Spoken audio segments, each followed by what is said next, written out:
She is currently president of UBLA, the Ukrainian Bilingual Language Association, and has been involved with the Ukrainian Bilingual Program for over 30 years as a parent and continued as a volunteer when her children graduated. She is founder of UFest Ukrainian Festival and sings with the Vita Choir. So, дякую, Daria. I think I'm going to go through everybody and then you guys will speak. As I'm looking at the clock too.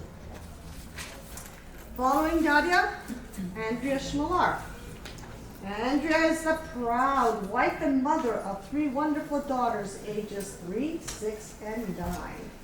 They reside in Sherwood Park, where Andrea serves as president of the Bilingual Ukrainian Catholic Parents Society.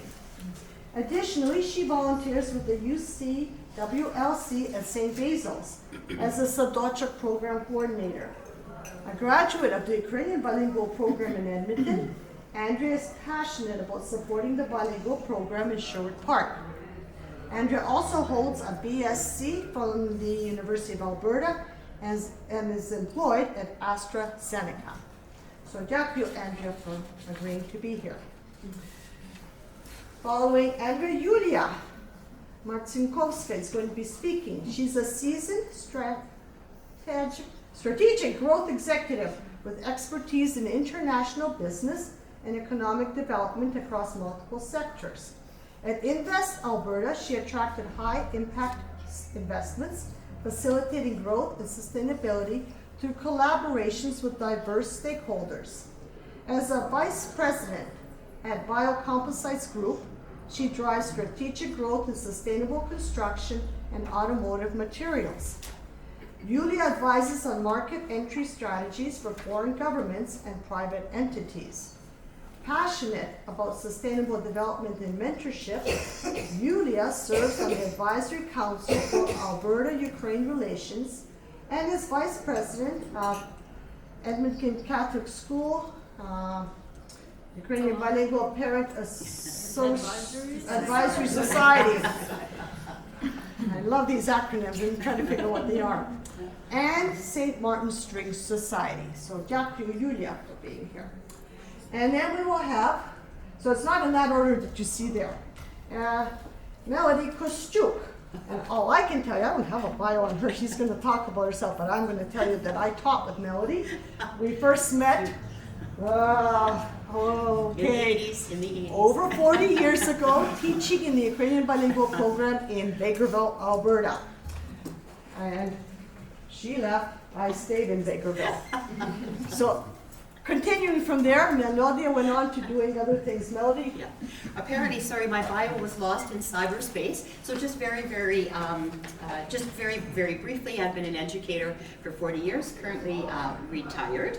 I was a teacher in the Ukrainian Bilingual Program in Vegreville, Sherwood Park. Then moved on to be a bilingual consultant with Edmonton Public Schools for a number of years and ended my career at Alberta Education in international languages. I'm also a proud parent of 3 girls who completed the Ukrainian Bilingual Program. My husband was also a teacher in the Ukrainian Bilingual Program, so this is today's, my role I think is to be a part of this panel to look at different roles, the role of a parent, of a teacher, of a consultant, and an Alberta Education with that lens also. So looking forward to being a part of our discussion. Thank you. And I'll just conclude myself. I have been a teacher for 35 years. I'm still currently, as a retired teacher, substituting. Very dear to my heart as well, the Ukrainian Bilingual Program in Alberta. My own 3 children went through the program in Vegreville, and I'm really pleased to see all of you here. So вітаємо, welcome. Okay, let's get started. Let's Daria? get started. Okay, доброго ранку. Good morning, everybody. Насамперед, чи є хто-небудь, який потребуватиме, бо би хотіли, щоб ми дещо переклали по-українськи, чи по-англійськи можна? Головні точки по-українськи перетворити. Окей, ми постараємося. Це буде off the cuff, а якщо хочете, потім прийдіть поговорити з нами, якщо смете, добре? Okay, so I'm going to get started. So thank you for joining us. So I'm going to speak very briefly. Stand up. Oi, caramba. Okay. I'm going to, because of the time constraints, I'm going to go rather quickly. And the first thought might be, why are we talking about the history of the program? Why it's relevant to talk about the history, the development of the Ukrainian Bilingual Program in Alberta, is because it is an example of the influence that the community and parent societies can have on making important activities and development like this program happen. It's only because of community that we have this Ukrainian Bilingual Program. So very quickly, I will share a little bit of that history with you. Many people don't know this, but in fact, we were this close to actually having Ukrainian language in the schools in 1912. There was a very strong effort to get Ukrainian language teaching because so many pioneers and immigrants came that they needed to have both Ukrainian and English, and there was a very strong movement, and some politicians were open to that. However, history, if you know the Ukrainian pioneer history, there was a big, strong movement to quash down some of that cultural tendency, and they wanted to ensure that the Ukrainians were assimilated and not kept their own identity at the day. So that died within about a year. And then in the 1970s, after multiculturalism was introduced in this country, led by a Ukrainian, I want to say, former Ukrainian senator, after multiculturalism was introduced, it was much more amenable to start talking about culture and history and different languages. And so in 1971, the School Act in this province was changed to allow for different language learning in the schools, up to 50% of the day. Так що ця програма, рухи, самі початки цієї програми, яка існує сьогодні, почала в 1971 року. By 1974, in January of 74, the kindergarten was opened, and in September of that year, it was a program running in 6 schools in Edmonton, in both the Edmonton Catholic and the Edmonton Public System. And I think in kindergarten we started with 101 students, if I'm not mistaken. Yes, 101. It continued to grow as the kids got older, went from grade to grade, then of course the program continued. The first graduating class of the Ukrainian Bilingual Program was in 1986. And 4 years later, the first graduates of that program became teachers in the Ukrainian Bilingual Program. Дуже цікава історія, але я не буду в цих точках багато перекладати, бо я думаю, що наші розмови відносно як ми мусимо робити вперед, важніше. So again, as I mentioned, the program has been community driven, and that is the focus of this session, how we can make an impact. I do want to acknowledge that it was the Ukrainian Professional Business Club of Edmonton that got the whole process going for the implementation of this program. And this organization that I have the privilege of being the president of currently was established in 1973. And initially it was established to support the Ukrainian Bilingual Program in the Edmonton Public School District, but their mandate, very wisely they developed, their mandate was province-wide, which is why, even though the program no longer exists in the public schools, the organization still exists, because we are now here to help support all the schools. Why the program? I'm just going to mention very quickly. The program did expand beyond Edmonton, and it opened up in Sherwood Park, and then Vegreville and Lamont. And the model that we had here in Alberta was used by both Saskatchewan and Manitoba to develop their own bilingual programs as well, based entirely remote. We enjoyed here. Within the first 10 years, at the 10-year anniversary of the Ukrainian Bilingual Program, we had 1,000 students enrolled in this program. So it quickly developed and gained a lot of popularity. And as actually a university student, I remember being on the phone and calling families, in Sherwood Park actually, to sign up their kids to get into the program. So why do we need why a Ukrainian Bilingual Program? What were those first people thinking of? Well, they knew that this is something that would be a benefit to our community, but it's never been restricted to our community. Any family can sign up their child, And in fact, that has happened. There are very many people of non-Ukrainian heritage who are in the Ukrainian program. Some became teachers in the program. But it also helps bridge that gap between what we do at home with our children, the language, the culture, the history, and it bridges that gap for them in school. And I think that transition for those young students is helpful. We have found that it's been a very positive program in terms of outcomes. Students do extremely well, they score well, and they're seen as leaders in the school. And in all the schools where we've had this program, it has been noted that these students in the Ukrainian Bilingual program do very, very well. I'm going to continue on. So just very quickly to say, what is the difference between a bilingual education program and an immersion program? We are not an immersion program. The only program I believe that has the right to be immersion is French language. So we are bilingual, and that means we can have studies of up to 50% of the day in Ukrainian. And that also means so that core subjects have to be taught in English. Your math, your sciences, and so on, that has to be in English. Social studies, Ukrainian language arts, music, art, phys ed, those types of subjects can be taught in Ukrainian. But what happens as the students grow through the grades, as they get older, there's less Ukrainian language arts and more focus on the broader educational studies. So the initial years, those formative years, are really important to build that foundation of the Ukrainian language study. Very briefly as I wrap up, lots of, success in the program. Been extremely well supported by the community. The formation of our parent societies has been exemplary. A lot of other school counselors look at us and say, why are they doing so much work? We do well. But we've also succeeded because of commitment from teachers, commitment from administrators, and volunteers. Volunteers, volunteers, volunteers. That is the bottom line for the big success of this program. Currently, the program exists in Edmonton, in the Edmonton Catholic School District in 4 schools, 2 elementary, 1 junior high, and 1 high school. In Sherwood Park in 3 schools. In Vegreville in 1 school. There are parent societies for the Catholic District in Edmonton and for the schools in Sherwood Park. UBLA, as I mentioned, still exists. We exist purely to help support financial resourcing for the program in Alberta.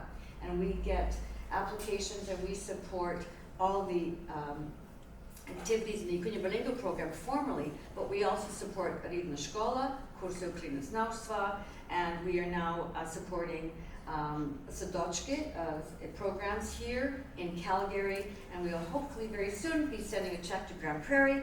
And so the UBLA raises funds through casino, and we try to spread that around as broadly as we possibly can.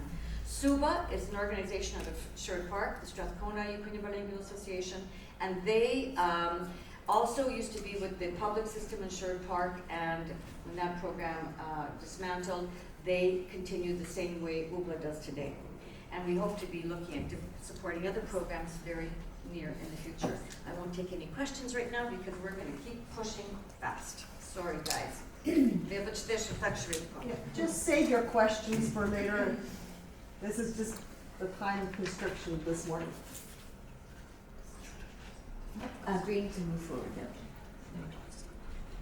All right, I am Andrea Chmilar, and I'm just taking the president of the Bilingual Ukrainian Catholic Parent Society of Sherwood Park. I've got another very long acronym that we have. Oh. And thank you. I see we have a couple of teachers of our program here, so thank you very much. The vision and mission of MOOCs to create a vibrant and strong Ukrainian cultural bilingual community where students experience and develop lifelong values related to Ukrainian culture, language, faith, and traditions. And our mission is to promote, advocate, support, and foster that for the support of Ukrainian bilingual students in Sherwood Park. So the Ukrainian Bilingual program started in Sherwood Park in 1980. It started in the public side, and then it moved, to the Catholic side. So we are part of Elk Island Catholic school system in Sherwood Park. The Ukrainian Bilingual Catholic Parent Society was established in 1984, and the mandate is to assist with supporting the Ukrainian bilingual students in Sherwood Park. Currently, we have Sadochuk to grade 12, although this year we do not have Sadochuk because we could not find a preschool teacher to teach Sadochuk, as our Sadochuk is only offered a couple of times, like Tuesdays or Thursdays, Monday, Wednesday, Friday, whichever, for half a day. And we were unable to find a teacher that was willing to do that. So we're still looking at doing that. We're partnering with the new principal at St. Nicholas in order to make sure that we do that. It's a support to ensure that we have students entering the program in Sherwood Park. St. Nicholas is kindergarten to grade 4. So in Sherwood Park we have elementary, middle school, and then a high school. St. Teresa is grade 5 to 8, and Archbishop Jordan is from 9 to 12. So just Pani Daria just talked about the language and how much is spoken and learned in the classes. So these are just some of the projects and events that we have. Very proud that we're having the Bandura program. Thank you, Pani Luciw, for starting that here in Sherwood Park. Currently, we have Pani Oksana Kolomiec, who is from Ukraine, from Luciw, and she's teaching her students. Before we had Professor Horniatkevich. Here is a picture from our 4-8-12 celebration of the students playing the bandura and singing as well. This is just a list and pictures of some of the activities that we do throughout the year. We have a very strong cultural experience as well. So yesterday we had Get Done. Thank you again, Pani Luciw, for helping to organize that. And I was just saying that we did that. Ubla supported it. I was getting there. Ubla supported it financially. Pani Luciw helped to organize it, and Gandan came to St. Nicholas, where St. Teresa also came. And so we also help out. Ubla supports us hugely last year to a tune of over $12,000, and our budget every year is about $25,000. So we have some funding issues. But hopefully I'll get to that. We have some ways of fixing that. But we do a lot of events, which I think really fosters a lot of the Ukrainian community and Ukrainian cultural and heritage experience for our children in Sherwood Park. So these are some of the challenges, and I'm going to caveat with some of these. These are some of them have come up from some of the teachers. I specifically asked for them to provide feedback. These have not been brought up or brought forward to Elk Island Catholic, so we're not throwing anybody under the bus, but this is some of the things that we're doing a reality if we're talking about things that we're going to be starting to focus on challenges and finding solutions to those challenges. So attracting and retaining students is a part of the program. Having said that, we still do have 313 students in the program from a much smaller catchment area than, let's say, Edmonton has. So that's it's actually pretty good, right? But what happens is that as students progress through the program, we're running into some timetable issues and constraints on teachers' time and being able to keep up with the language, and also, having smaller classes. And it's a conversation that needs to be held with Elk Island Catholic Schools and coming from the Parents Association, along with the teachers as well. There's been some discussion that maybe some reading materials need to be updated. Sirko, I went through. Sirko was a very good dog. When I went, I graduated in 1998, so that's a long time ago. So potentially an opportunity to maybe review some of those materials that we have, which are still very good. They're very good. But is there an opportunity to revamp, relook at, assess, support, look at that? So we have Elk Island Catholic School System Administration. We have a lack of representation there, and so that's something that we're wanting to foster there. We no longer had administrators, so principals. Any of the principals are from the Ukrainian Bilingual Program, or had a FORCUS or vice principal. Thank you. So it's an issue. All have left. The ones that we had have left to go to other school divisions. a professional development gap for some of this came up from the teachers, for the Ukrainian bilingual teachers. Again, something to maybe chat, or not maybe, but bring up with Elk Island Catholic. And there is a difference between Elk Island Catholic schools and the ECS bilingual programs in the way that they're taught and the way that the experience is. And so I think it's also a beautiful part of that we can take what that is and make it our own. But there is some differences between the programs for sure. Funding. We are a part of the Camrose region for casino. If any of you heard that this Camrose casino has moved to Edmonton, it was 54 months ago when we last had our casino. We got $13,000. That's 4 years ago. It was March of 2020 when COVID happened and that casino didn't even happen.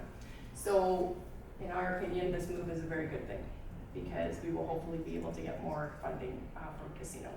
We do raffles and that sort of thing, but that casino is a huge opportunity for funding. So that's why we also rely on UBA and SUBA, because they actually fall within Edmonton. And so they get the Edmonton casinos. And their casino is both every 2 years. And so 54 months versus 2 years, that's a big difference. So we're hoping that by the time we get our next casino that month, that it will be in Edmonton, and it will be able to generate some more casino funds. Lack of parent volunteerism. I think we all speak to this in that we've seen a decline since COVID, and even before COVID, in just volunteerism. And we have a very good board now, very active. For moms of the program here, and we're very excited. So I have a commitment to stay here for 5 years as the president, as long as they'll have me, I should say, because I think some of these things are going to take time. They don't happen overnight. Rome wasn't built in the day, and it's the same sort of thing. Oops, sorry. In closing, thank you very much to UCC-APC for hosting this. Thank you to UBLA, SUBA, AFUS, the UCWLC. AFUS is the Alberta Foundation for Ukrainian Education Society. They are another society in Alberta. And thank you to our teachers. Without the teachers, we would not have a program.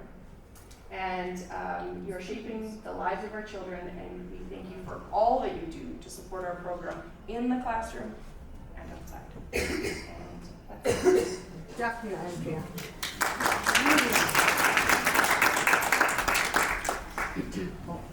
No, sorry.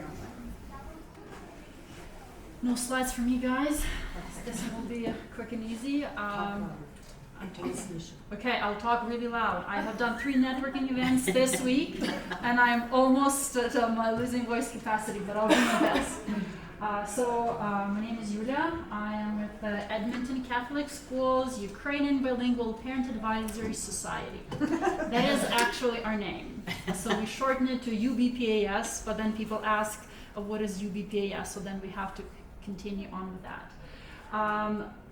Just as Andrea here, I'm not involved in education in the way that a lot of people are here.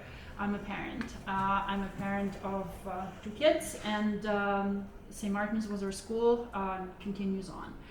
UBPAS is an interesting organization, and I think we often say this and we don't really focus on it.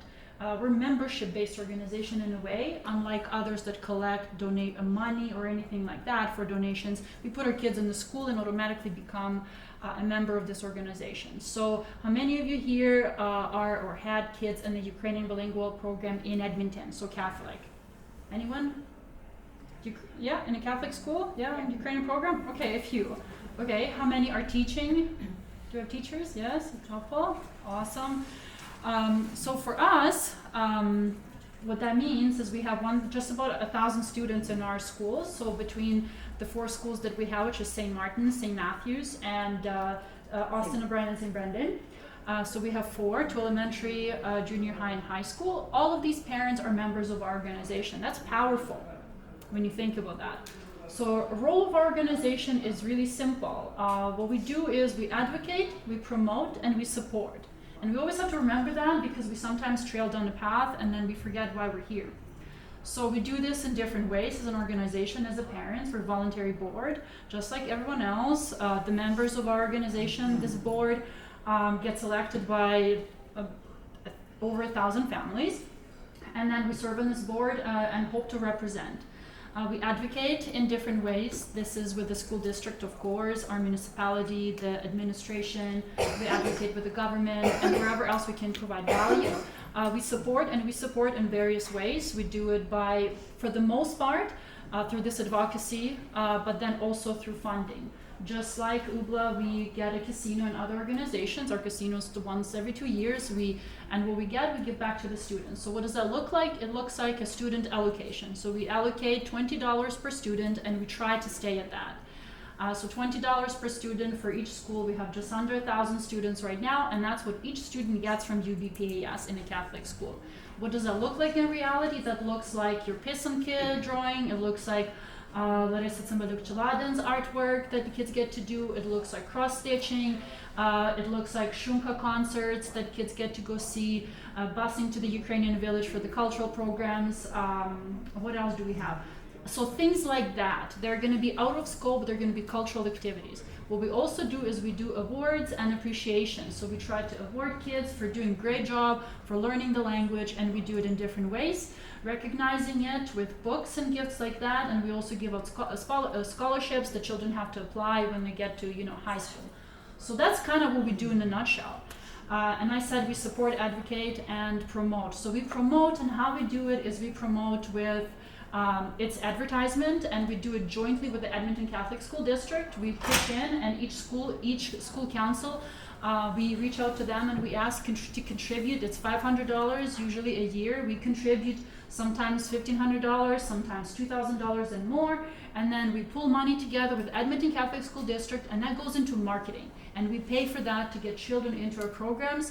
And maybe some of you would have seen bus ads and whatnot. So that's what we do, and we find it very valuable. We do it in other ways. We promote through social media. We contribute to that. So kindergarten enrollment was low in our school. We found Facebook ads were the best. Let's put the money where our people are. So that's how we do it. I'll tell you a little bit about the school, what it looks like. We have 4 schools, so 2 elementary, junior high, and high school. In that school, we have just under 1,000. So in those schools, under 1,000 children. St. Martin's School is the only single-track school elementary. We are shy of 400. We're 370 some students this year. St. Matthew's, what are we at? About 250, something like that. Exactly. We have dual school. Yeah, and that's a dual school. And then we have Austin. So then we have St. Brendan. That's under 200 students. And then we have Austin O'Brien. And that's also, these are not single-track. They're going to be dual-track. There's a Spanish program in junior high. So we share that. What that looks like for us is it's a significant growth. So in 2022, we were at 600 students in our program. So you have an idea. So our school at St. Martin's of 250 children grew to 400 children in about 3 months. So that means for us as an organization, holy moly, how do we support with the $20 allocation? That changes a lot. So we go looking for money, and we try to extend, and organizations like UBLA, like SUBA, like FUSE, they support us so we can pass that money back into the schools, and schools rely on that funding. So if we one day say we cannot give you your $20 allocation per student, that's going to come out of my pocket, and a lot of families can't afford that. So you have 3 kids, that's a lot of money. I'm keeping track here with what I was supposed to talk about because I only have 3 minutes. I talked about enrollment, I talked about trans, I talked about a little bit about the challenges and opportunities. So you see the growth is a good thing and the growth is a challenging thing. So as an organization, we look at this from a funding standpoint, we also look at the equity standpoint. We have a lot of newcomers. Our school, for example, is 2/3 English language learners. I'm sure other schools feel the same way. When you look at junior high and high school, we're looking at 90 students at AOB. There used to be 40 students, and those mostly are Ukrainian students, so they're coming from Ukraine. What does that look like? What does that education look like? So these are the things that we are dealing with on top of other things like teachers and getting additional staff and making sure that administration speaks the language. How do we, again, advocate, support, and promote? So that changes. As an organization that's 50 years old, that might change a little bit. Again, we have to remember our role is to fulfill these 3 things, and how we do it, we have to adapt to the current challenges. So we're doing this by talking to the teachers, by talking to administration. We have a really good working relationship with Edmonton Catholic School District. We have good relationship with our trustees. We're a strong voice. We include them in conversations. They include us in conversations. We have quarterly meetings with the principals. We talk to the superintendents. So that's a conversation that has to happen, the same as trustees. I wanted to talk a little bit about what that looked like in real life. And we talked a little bit about successes and challenges, or maybe failures. I'm not going to say failure, it's an opportunity to improve. So we had this year, it was an interesting year for St. Martin's School. We had an administration changeover, and we understand that we need in a school that has 2/3 of the Ukrainian-speaking population now, with families, that the administration wasn't able to deliver the language components. We would have everybody in the front step not speaking the language. The community came together, we advocated and promoted, went through the steps and the path that was supposed to be taken, and we feel really proud that we were able as a community to succeed in that, because we did have a principal change. So we were supposed to get a non-English principal that had no involvement in the community. Non-Ukrainian, sorry. Yeah. No Ukrainian in the community, like, not from the community, no language, which is really important. And actually, so just not part of the community. So that happened, and we feel really lucky about that, because not only did parents come to us talking, we were able to rally ourselves together as a group a lot of time. But so that one is, we feel like that's a success that we really wanted to share. The parents have the voice. So when I say, and I'm going to write because I'm going to run out of time, I already did, advocate, support, and promote. So we did all of these things. We have to remember that. So as an organization, we continue to do this, and I think we're going to talk about some of those common challenges and trends and the role that parents societies have and can play. We're going to discuss this a little bit later, but again, we have almost 1,000 children. These are members, their families are members. That's a really big membership-based organization. We just have to remember that. Thank you. Can I just make a comment, Larissa, if we're okay? I know that we're pushed to 10:35 to finish. Obviously, we won't. But I know there is a coffee break scheduled after this session, and coffee break / networking session.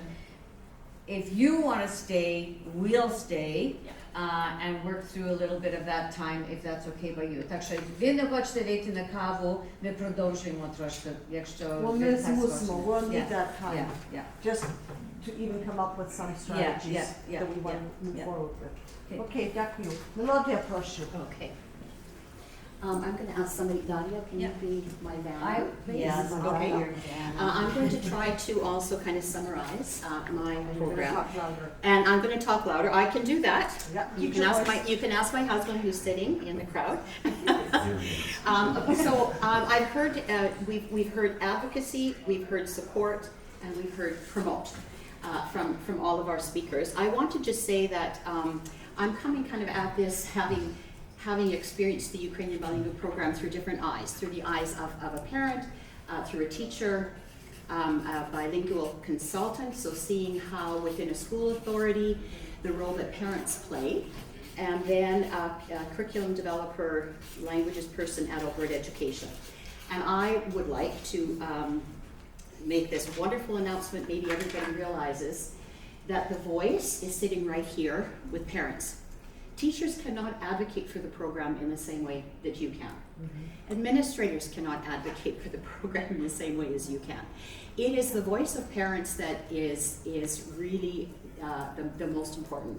And sometimes as parents, we may not realize that we have the strength, we have this ability. And sometimes we're not sure who to speak to, how to kind of advocate, but I just want to kind of say that, right, that this is the group that really can make differences. And we celebrated 50 years of the Ukrainian Bilingual Program, February last year. Like, wow, we're the first and the longest lasting bilingual program in the province, in Western Canada.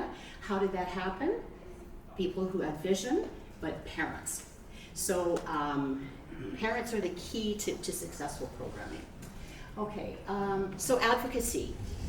And in my 40 years within playing various roles in the program, advocacy is something that our parents have done well, and we are reaping the benefits from that. This may include advocating at school board meetings, collaborating with district officials to ensure that language programs are prioritized. And I really want to underscore that, ensuring that language programs are prioritized. If they're not prioritized, the resources are not going to go into them. The marketing, the looking for teacher, for staffing. So the voice of parents there is absolutely critical. We also have to continue voicing the benefits of language education. We've had 50 years of successful language programming. I've been a part of the Ukrainian Bilingual program for 40 years. I'm still running into parents that are asking, I don't know, I don't speak Ukrainian.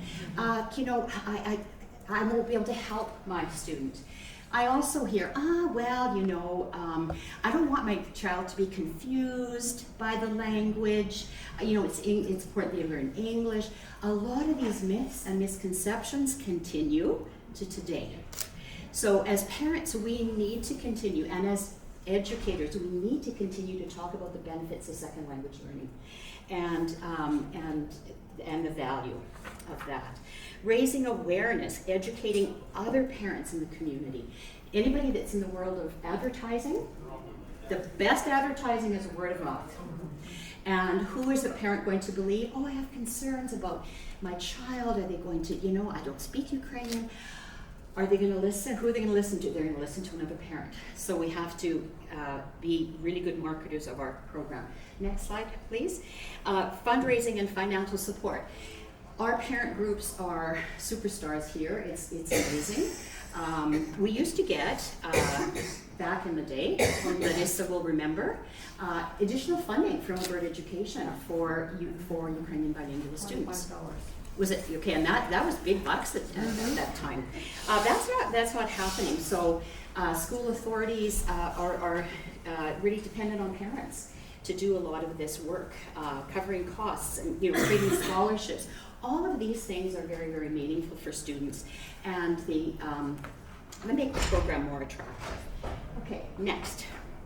And I'm hoping that as we're kind of going through these are really kind of characteristics and things that parent organizations can do to support. So kind of keep in mind, check what we're doing a really good job of, and maybe, haven't kind of considered this or that. So okay, we're on slide 3 now. Community and cultural engagement. Volunteering, in our schools, really, really important. Helping to create in schools a language-rich environment so that the monies, the financing that you are doing and supporting, you can see those in schools, in classrooms. And language exchange programs. It's difficult now with the situation in Ukraine, but I think we can be creative in also providing opportunities for our students to get outside of the walls of their classrooms, of their schools, to connect with other kids who are also learning Ukrainian. So that could be, within the city, out of the city, or out of provinces or whatever, but parents can play a very important role in providing these out-of-school kinds of experiences for students. Okay, next slide. Program evaluation and support. Oh, sorry, I think I'm on the wrong slide. Okay, that's parental involvement, is it? Yeah. Mm-hmm. Oh, okay, we're just gonna engaging in facilitating parental involvement, creating. Okay, we did that one, so next. Okay, the program evaluation and feedback. So ensuring quality and accountability, and I've heard our parents kind of saying that we want to ensure that our programs are running and are of value, and so parents also have a role in providing feedback on the effectiveness of second language programs. Now, I did mention that. There are, in my role as a bilingual consultant at the time with Edmonton Public Schools, I was able to, in that role, see how other parent groups worked. German, Chinese, Spanish, Arabic, And I think we have things that we can learn from these other groups. So we're not in this alone. So we can play a role in that. We can also collaborate with school administration to assess the needs of students. Areas where the program can grow and adapt and ensure that it stays relevant and effective. And my last slide is advocating for continued support.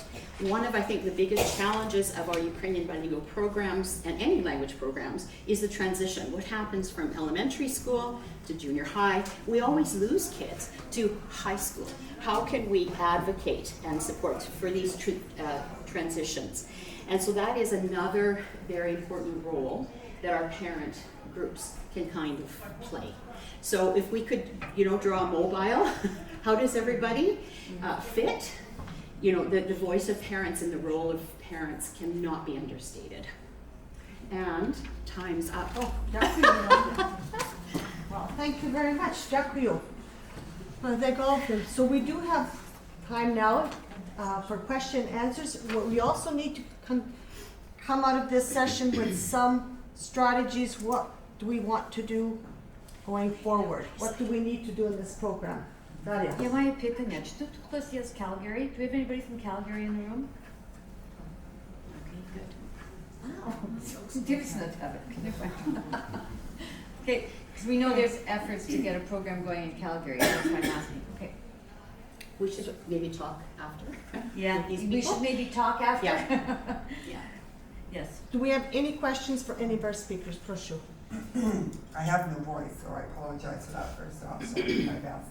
I'm a grandma, I'm not a mom, and my granddaughter is 5, and we are at that point now that we'd like to place her in the Ukrainian Bilingual program. Our concern, because my husband he is Ukrainian, but we don't speak the dialect, will that be a concern for her going into the school system? Will she struggle? I can speak to that. I myself, growing up, my parents did not speak Ukrainian. And here and there. Right? We went to Ukrainian church, we went to all of that. But maybe not doing a presentation. Я хочу говорити по-українському, я можу говорити по-українському. And I'm a graduate of the program. Right? And so, yes, could they help? My mom can't read Ukrainian. She can speak it, she can't read it. My dad can speak it, but he can't read or write it either. So I think it's a testament to say I'm a product of that program, and I'm now continuing on that growing up, right? And it's about an experience, a cultural experience. Right, that's what Right. we want for her, Yeah. exactly. And And so as part of that, is there anything as a grandma, and my daughter's a single mom, so as us, is there anything we should do now to prepare for her starting kindergarten? Because she's a very great kid, so she'll probably pick it up like a sponge and run with it. I know we have teachers here, but from my kids went through the program, and obviously they speak Ukrainian, I'm from Ukraine. But in kindergarten they speak, there's actually no Ukrainian language education, it's all in English. It's actually, there's no curriculum for that, so that's what we do in our school. I don't know if that's still the case, like if that's how it is, but they don't actually teach Ukrainian in kindergarten technically. They start teaching, like there's a Ukrainian curriculum in grade 1. That's how we do it in our schools actually. Yeah, well, okay, we'll talk about that. We can, and that's we have a lot of children that don't speak any Ukrainian, and when they come into the program and they learn everything from scratch. we start Ukrainian in kindergarten. I'm just going to mention, coming in Vegreville in our community, we have very few who speak Ukrainian at home. So in my 40 years of teaching there, and I've had a lot of students who are of non-Ukrainian background at all, and they were very successful. Their parents were very supportive. We had a lot of, as I say, even non-Ukrainian, and they thrive. It's a positive attitude, and they want to learn another language, and that was the support. That's what's important. because That's what it is. The French immersion, but then because of the cultural aspect. Yeah, and then they enjoy the cultural aspect. I was just going to say too that there are many other language programs, like French immersion, for instance, Spanish bilingual. There are programs where parents don't have the language from home, and kindergarten can be actually 100% Ukrainian.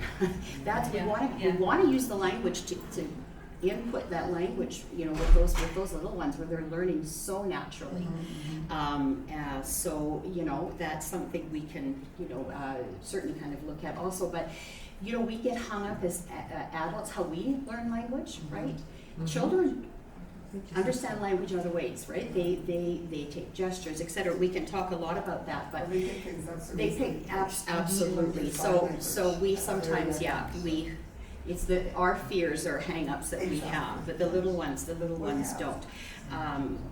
So something, and the thing is, as parents, the most important thing is to support that language, to have your students have the students read to parents at home, you know, to support the importance of that, of language. Is one of the best thing we can do. Just to add to her, because that's what we did when she was so little, because she was more able to verbalize her needs, her wants, whatever. So we taught her sign language, and by the time she was 1, she was full on sign language. It was incredible. Yeah, absolutely. So, and she still has that gift right to this day. So, thank you. Any other questions or comments? What I'm hearing from this is that we need to address certain things. Yeah. It looks like parental involvement. Do I see a nod? Yeah. That is a strategy, it's very important. I'm looking at We have this. a list here, yeah. We did develop a list Yeah. from our own discussions. We did, we had, what we talked about was parental involvement, program support. And when I talk about program support, I'm talking about supporting, as she said, the money that goes in. That's for your children's resources, for the teachers to have something to use, whether it's for cultural or actual literal learning and enrollment. I'm glad to hear Edmonton is grown, but enrollment has to keep going if we're going to have a program going forward. Well, and part of that, your work is also that the parental involvement piece is around relationship building and liaising with teachers and school administration and school trustees, so that we can advocate for curriculum updates, which are desperately needed. We can advocate for any new resources that we want to see put in place, or believe with input from those that teach in the classroom what resources are needed. So that is another big role of the parent societies. And I think the other piece that's, I don't know, that we talked about much, when the program started, it was community driven. We've lost community in the program now. It's fallen to the, while we are all active in the community, yes, but in terms of what's keeping the program going, we're not connecting with church organizations, lay organizations, other community organizations. As a program, and no matter where you're located and what the level of your program is, we need to get community involved again to keep this program going. So I think that's another big factor. And that all comes back to what we said is the key word of the day, volunteerism. Parents and volunteers. That is what drives the program. And I think we have the ability today with the growth of the program to really make an impact again in influencing how we strengthen our resources. And when you think about the growth in the program, 57,000 new people that moved here from Ukraine, 20-some thousand in Edmonton alone. What is that? And our program grew by 500 kids. When you think about that, so it's not that they didn't all end up here. Right. So we just want to make sure that we, there's enough promotion in that, and also exchange of those ideas, and maybe That's where we need the program support, because we now have differentiated learning. Yes. We have different levels within the program. I have just been told time is Done. well, so I'm looking at this, and if you can read this, parental community involvement. We need to get there. We do need the program support, i.e. resources, funding, and we need to increase enrollment or keep it there. We can't drop it, because if you drop it, then our boards and so on, our government looks and says, well, what do you need it for? Yeah. I think we just need to be humble about it too. We can all talk, and that's one thing that parental engagement is cross-sectoral. It's intersections of schools, the divisions. There's a lot that we can share, and that resource can go a lot further when we share and when we talk. And so for, okay, sorry. Mary? talking about involvement in the community, going one step further with the parent organizations, but developing a strong relationship between the parent organizations and the school divisions, and vice versa between the different, the Sherwood Park and Edmonton, and not only the parent groups, but the divisions. And that's where all the program support can come in. So that relationship, we have been very fortunate with the Edmonton Catholic School, where we have a very strong relationship with the Edmonton Catholic School Board, okay? So I think that piece is very crucial. So when you think about the funding that came from the, the funding that came from the province during the newcomer settlement and all of that piece, the school districts actually had to apply to receive that funding, although it was allocated to them for them, they still had to apply for it. That's why it's important to talk. Okay, we're gonna get cut off. Okay, дуже вам дякую, thank you, and We'll take anyone going.